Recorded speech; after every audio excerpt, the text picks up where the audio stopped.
With Venmo Stash, a toggle on one hand and ordering a ride in the other means you're stacking cash back. With Venmo Stash, get up to 5% cash back when you pick a bundle of your favorite brands. Earn more cash when you do more with Stash. Venmo Stash terms and exclusions apply. Max $100 cash back per month. See terms at venmo.me/stash terms. Zootopia 2 has come home to Disney+. Let's go! Get ready for a new case. We're the greatest partners of all time! New friends. Gary the Snake. And your last name? The Snake. Dream Team. New habitats. Zootopia has a secret reptile population. You can watch the record-breaking phenomenon at home. Zootopia 2, now available on Disney+, rated PG. And right now you can get Disney Plus and Hulu for just $4.99 a month for 3 months with a special limited time offer. Ends March 24th. After 3 months, plan auto renews at $12.99 a month. Terms apply. Welcome back, True Crime Army. I am your host, Margot, and this is Military Murder, a show where I discuss true crime cases involving military members and veterans, all with one goal in mind, to remind you to remain vigilant always. Last week, I started to tell you about the 1966 shooting that took place at the University of Texas at Austin.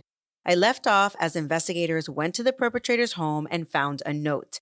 This is where I will pick up today. If you haven't had a chance to listen to part 1, pause, go back, listen to part 1 first, and then I'll meet you right back here for part 2.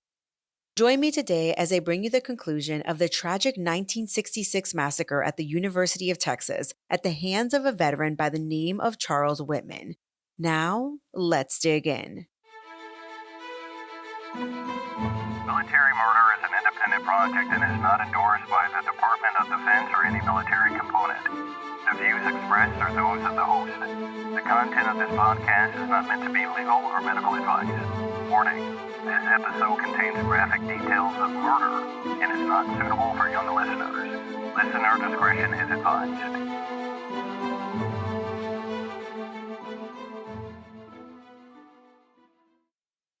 When authorities ID'd the shooter at the top of the tower, they ID'd him as Charles Whitman. They raced to his house to conduct a search and try to find out as much as possible about the shooter, and that's where they found various letters. But the main letter read as follows. Sunday, July 31st, 1966, 6:45 p.m. I don't quite understand what it is that compels me to type this letter. Perhaps it is to leave some vague reason for the actions I have recently performed. I don't really understand myself these days. I am supposed to be an average, reasonable, and intelligent young man. However, lately, I can't recall when it started, I have been a victim of many unusual and irrational thoughts. These thoughts constantly recur, and it requires tremendous mental effort to concentrate on useful and progressive tasks. In March, when my parents made a physical break, I noticed a great deal of stress. I consulted a Dr. Cottram at the University Health Center and asked him to recommend someone that I can consult with about some psychiatric disorders I felt I had.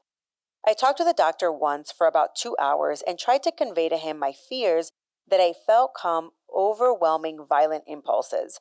After one session, I never saw the doctor again, and since then, I have been fighting my mental turmoil alone, and seemingly to no avail.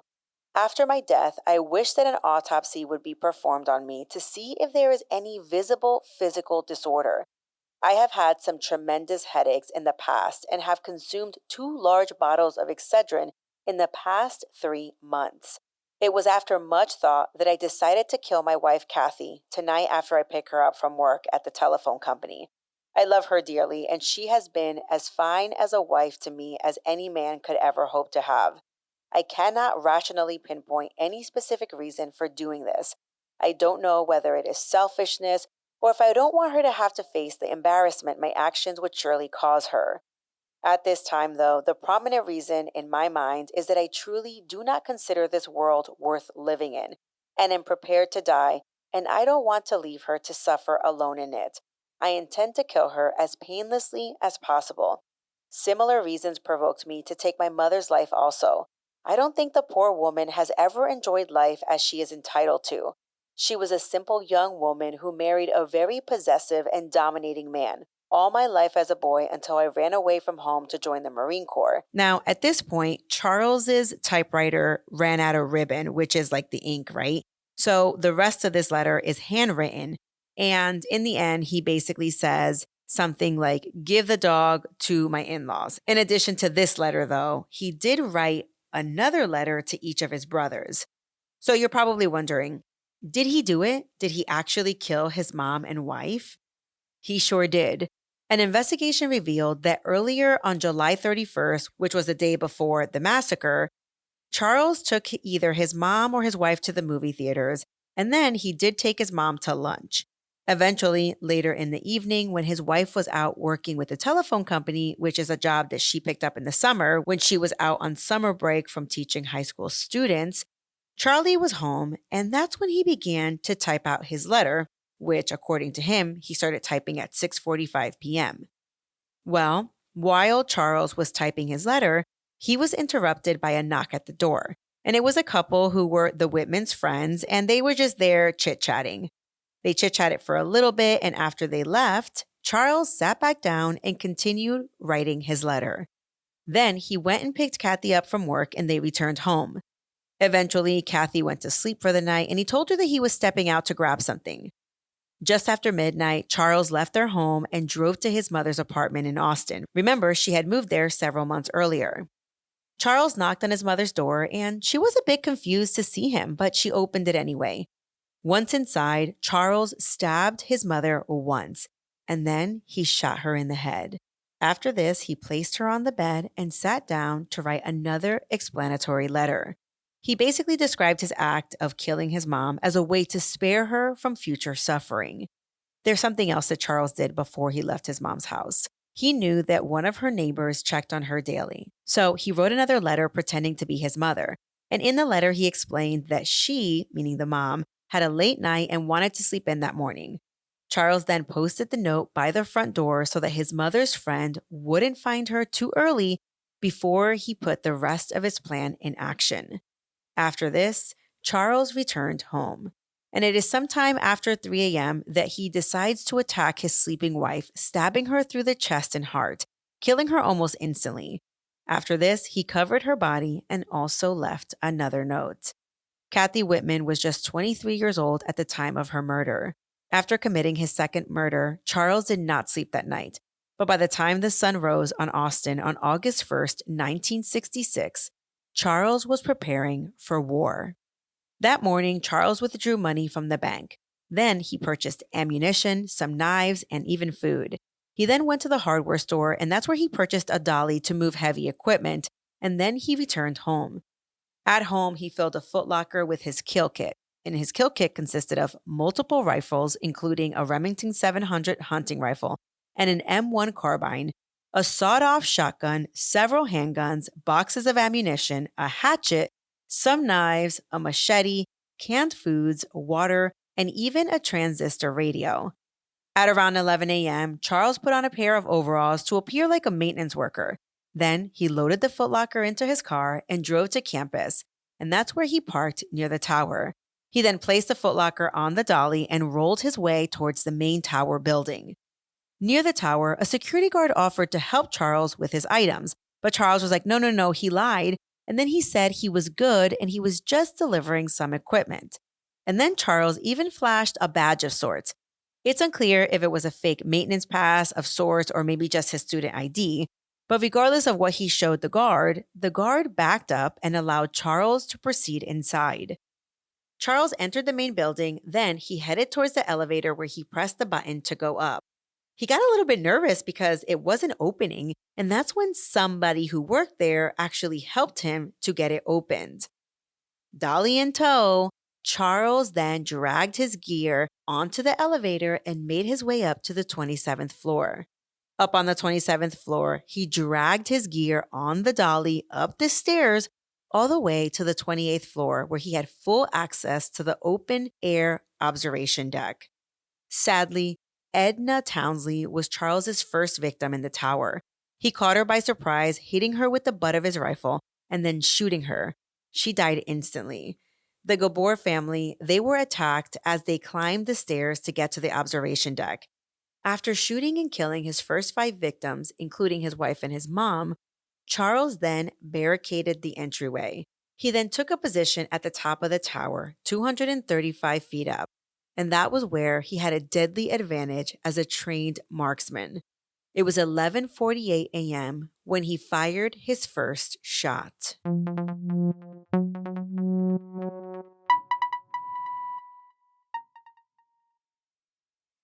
When the smoke cleared and the bodies were counted, the death toll was staggering.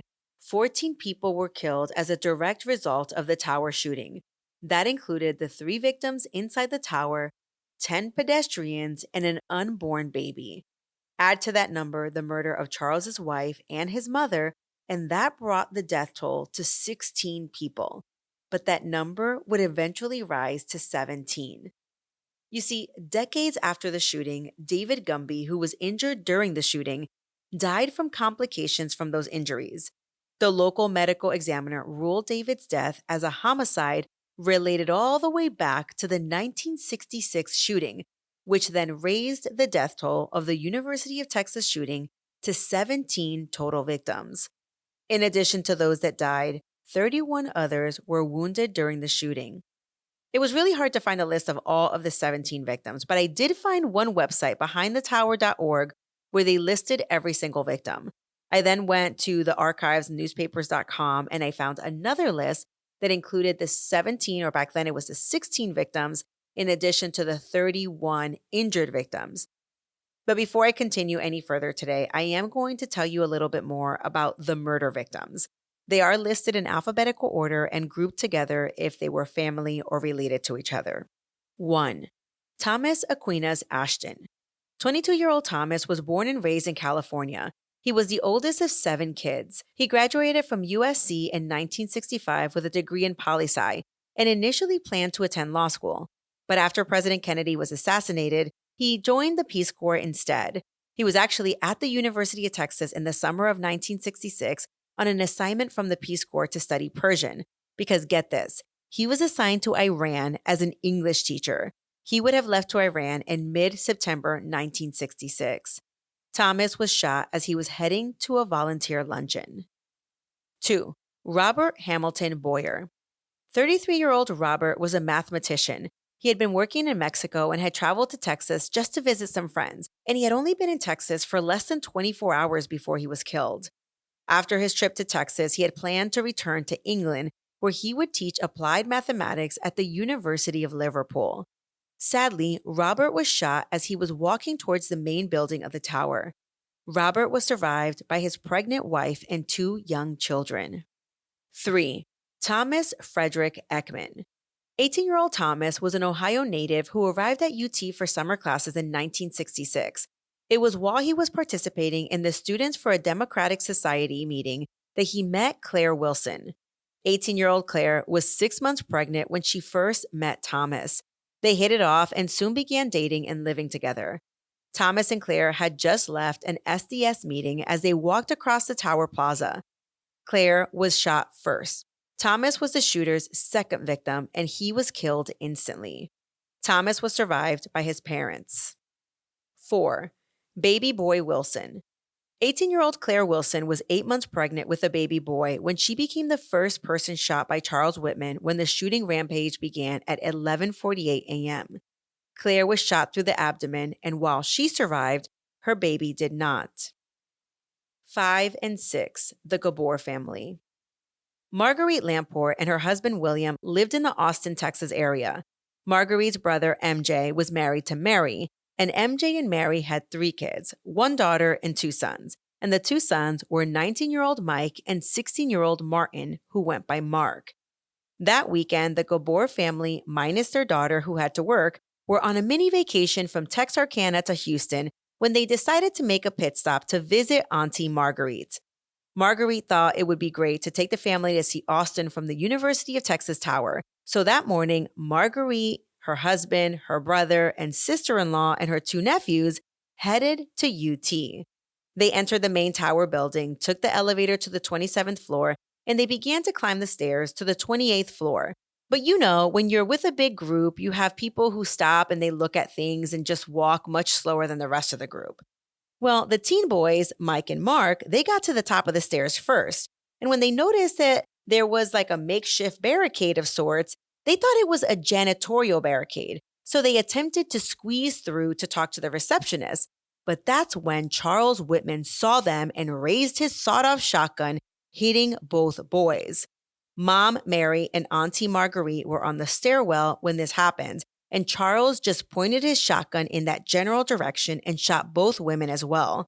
William and MJ, they had lagged behind, so they weren't injured. However, when they heard the gunshots, they raced to find that 16-year-old Mark and Auntie Marguerite were dead. 19-year-old Mike was unconscious, and Mom Mary was badly injured. Upon finding this site, the men left to find help. Mike remained unconscious for some time, and his mom lay nearby playing dead until they were eventually discovered and rescued. Mom Mary and 19-year-old brother Mike did survive the attack, but I did read a reporting in The Guardian in an article written by Mary's nephew-in-law, and Mary was left paralyzed without the ability to walk again. 7. Karen Griffith. 17-year-old Karen was heading into her senior year at the local high school. It was still summer break for her, so she was just walking near Guadalupe and 23rd Street when she became a victim. Initially, she survived being shot in the shoulder and chest. However, 8 days after the shooting, she died from her injuries. 8. David Gumby. David Gumby was 23 years old in the summer of 1966. He was taking summer classes to wrap up his graduation requirements for his electrical engineering degree. On the morning of the shooting, he spent most of the day at the library, but he left and then decided to return to grab a book. It was just 7 or 8 minutes after the first shots were fired when David was under the tower, and that's when he was shot in the abdomen, an injury that severed his small intestine. David lay in the spot where he was shot for close to 30 minutes, just bleeding out, playing dead, before he was eventually rescued. Miraculously, despite having only one kidney, which was severely damaged at this point, the other one apparently wasn't functioning, David survived, but his survival was painful. For the remainder of his life, David struggled with kidney disease and significant pain, and he underwent dialysis 3 times a week. David did finish his degree, and he did go on to work for General Dynamics in their avionics department. But in November of 2001, David announced that he was stopping dialysis for good. A week later, he died. He was 58 years old. As I noted earlier, David became Charles Whitman's 17th victim, 35 years after the shooting. 9. Thomas Ray Carr. 24-year-old Tom was a Texas native. He served in the military for one enlistment until 1965. He then enrolled at Arlington State College, where he was an honor student. That summer, however, he decided to earn some extra credits, so he enrolled at University of Texas for summer classes. He was heading back to his dorm room when 17-year-old Karen Griffith was shot right in front of him. As Tom, who had no idea what was going on, went to aid Karen, he was also shot and killed. 10. Roy Schmidt. 29-year-old Roy was working as an electrician. He was heading to a call at UT when he came across the barricade. Roy was hit standing 500 yards from the tower. He was survived by his wife and parents. 11. Paul Sontag. 18-year-old Paul was a recent high school graduate, and he was heading to the University of Colorado in just a few weeks. In the summer of 1966, he was working at a local Austin pool as a lifeguard. On August 1st, 1966, Paul was with his girlfriend, or his fiancée, depending on which news source you read, when he was shot and killed. 12. Claudia Rutt. 18-year-old Claudia Rutt graduated high school with Paul Sontag, the victim I just discussed. They were either dating or engaged, and Claudia was really excited to start her freshman year at Texas Christian University. Sadly, Claudia was shot soon after Paul. They both died. 13. Billy Paul Speed. 24-year-old Billy was the only officer killed on duty during the UT shooting. He had been at a traffic stop when word came in about the shooting on campus. He headed to the tower. He was near the north steps with another officer and a few civilians just hiding, and they were taking cover near some decorative balusters when Billy was shot. Billy was a military brat. He was the youngest of 3 boys, and he was raised mostly by his mom and grandmother. Billy followed in his father's footsteps and joined the Army right out of high school. After his first military tour, he got married and started a family, and that's when he joined the Austin PD just 13 months before his death. Sadly, before his death, Billy had confided in a friend that he was going to be turning in his resignation paperwork because he wanted to go back to college. Billy was survived by his wife and daughter. 14. Edna Townsley. 51-year-old Edna was actually not supposed to be working on August 1st, 1966. She usually had the day off, but had covered for a friend. She was known as Scrappy, and maybe that had something to do with the fact that she was only 5'4" and described as loud with a very unique laugh. Edna was survived by her husband, 2 sons, 3 sisters, and 2 brothers. 15. Harry Walchuk.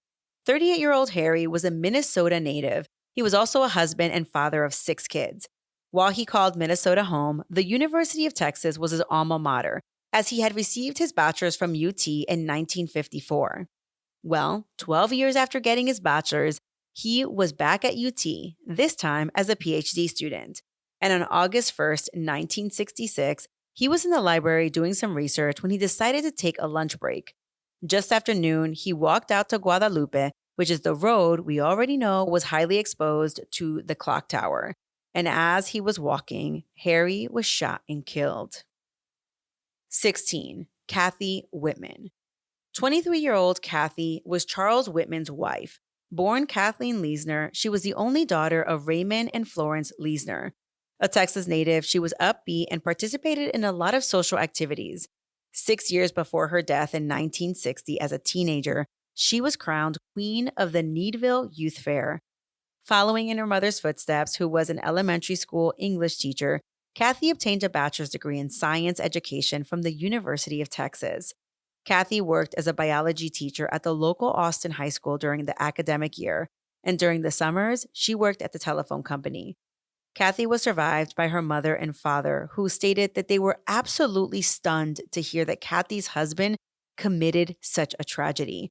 They had nothing but amazing things to say about Charles. 17. Margaret Whitman. 44-year-old Margaret Whitman was born in Savannah, Georgia in 1922. She married Charles Adolphus Whitman Jr., and she gave birth to their first son when she was only 19 years old. She went on to have 2 more sons. The Whitman family lived in Florida, as I discussed earlier, and the family ran a successful plumbing business where Margaret was the office manager and she took care of the books. In March of 1966, Margaret made the very difficult decision to leave her husband of 25 years after she endured violence at his hands the entire time, basically. That's when she relocated from Florida to Austin, Texas, to be near her eldest son. Sadly, Margaret became her son's first victim in a crime that would ultimately claim 17 lives.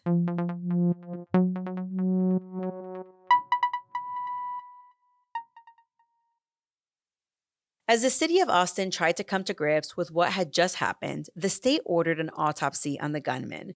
Investigators had read his letter and they wanted to know, could something have been wrong with his brain?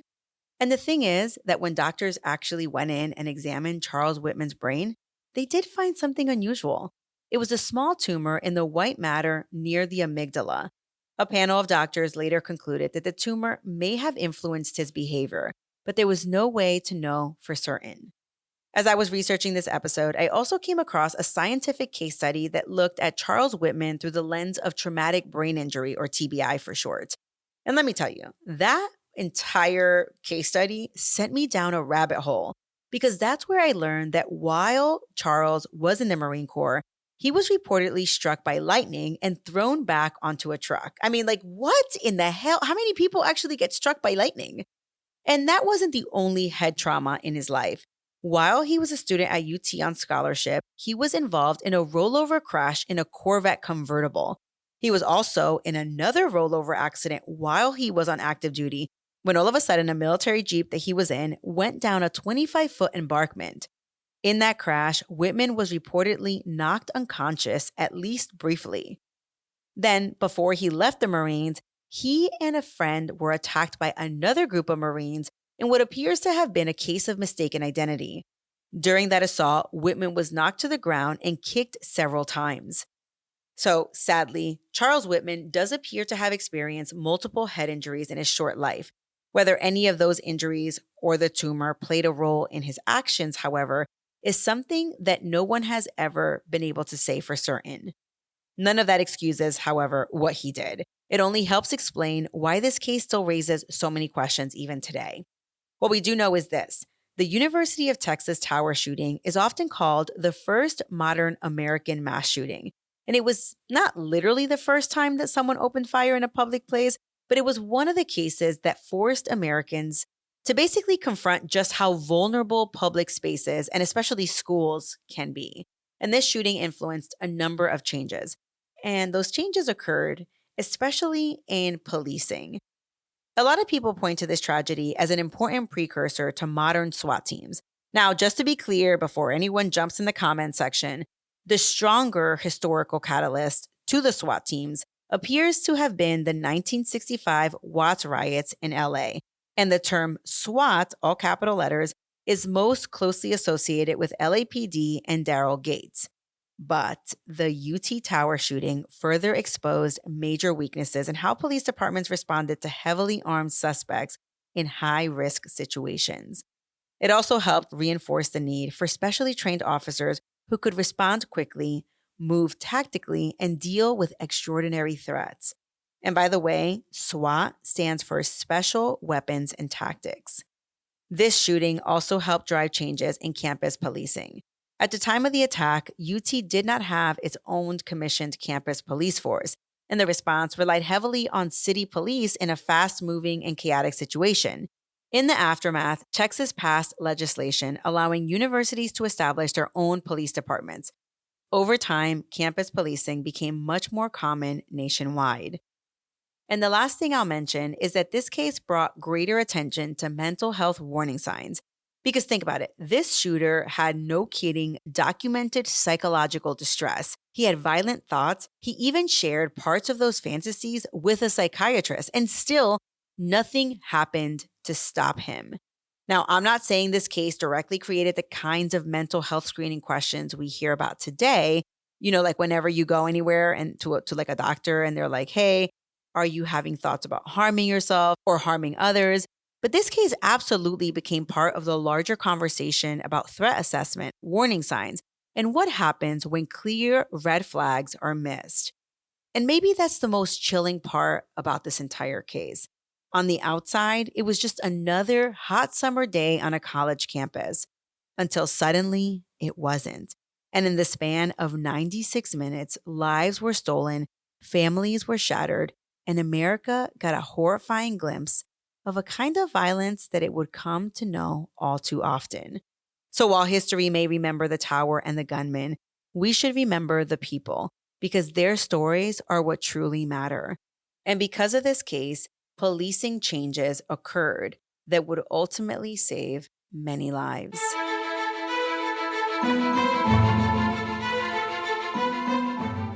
True Crime Army, thank you so much for tuning in today. If you're interested in seeing how this story played out, be sure to check out the documentary, The Tower.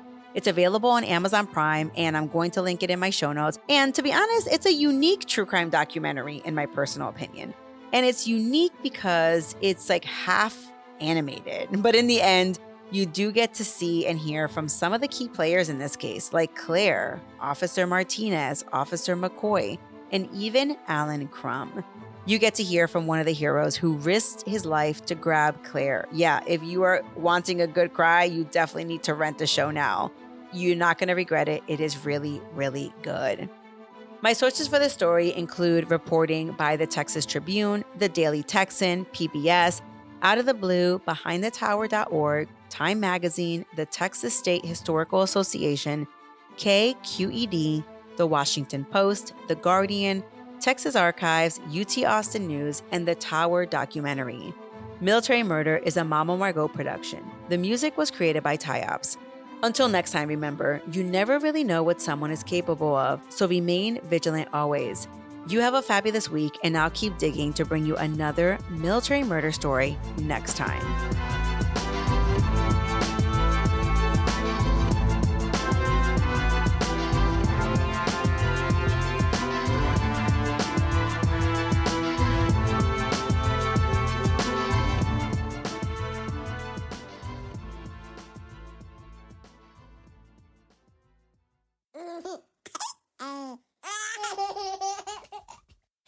Mama's working on her podcast.